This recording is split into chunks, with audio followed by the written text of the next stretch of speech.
This is a project by Peris and Feigenblatt, and we found two websites, one a good website and one a bad website, that depict nationalism in Sweden in 1905. So first, we're going to look at the good website.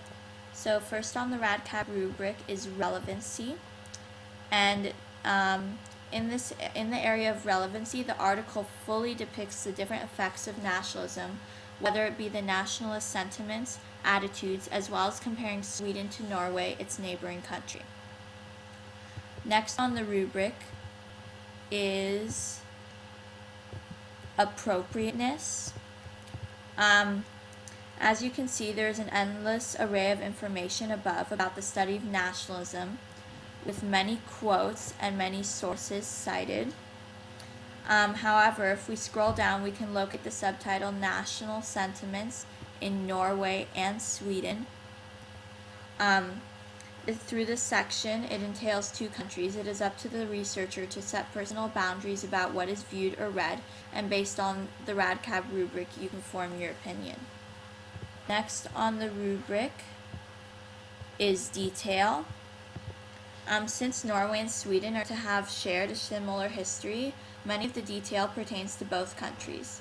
Through this article, we discover vital information, such as Sweden having a history of national independence, Sweden having a 10% proportion of having citizens foreign-born.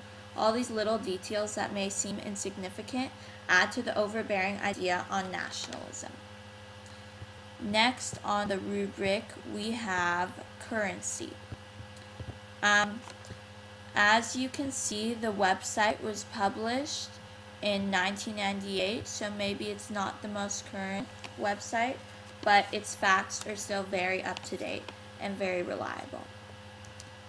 Next on the rubric is authority.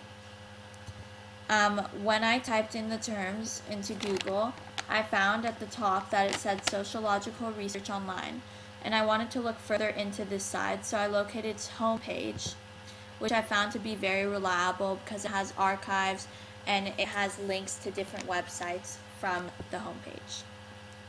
Okay, so last on the rubric is bias. When looking through the article and even the homepage, the first thing I checked for was biasness. I looked at clues such as domain names, advertising, mission statement, and most importantly, the tone that was consistently used throughout the article. The tone that was used throughout the article was more objective rather than subjective, so the reader could form its own opinion rather than an opinion given to them already.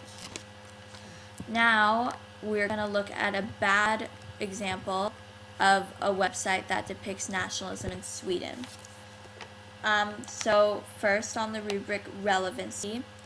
First, the information on the website isn't very relevant because the author keeps talking about the anniversary of the death of King Carl of Sweden. And it isn't very relevant because she tries to relate it to her view on nationalism, but not on the nationalistic movement itself that happened in the 1900s. Also, the writer refers to modern day in Sweden and not to the history of Sweden. Next on the rubric, we have appropriateness. In my view, the website is not very appropriate in the sense that the article isn't formal and uses criticizing language to express its view on nationalists and nationalisms. For example, she depicts nationalists as neo-Nazis. Next on the rubric is detail. The website gives details, but not so much on the actual facts, but of her personal opinion. Also, it doesn't go in deep to explain nationalism during the 20th century, but to explain topics that could ultimately relate to it. Next on the rubric is currency. The article was posted in December of 2007, so it's that's 3 years ago, so it's not that up to date, but still its facts are pretty good. Next on the rubric is authority. The author of the article is not a legitimate authoritative figure. She's a Swedish American born in Sweden, and she was raised in the US.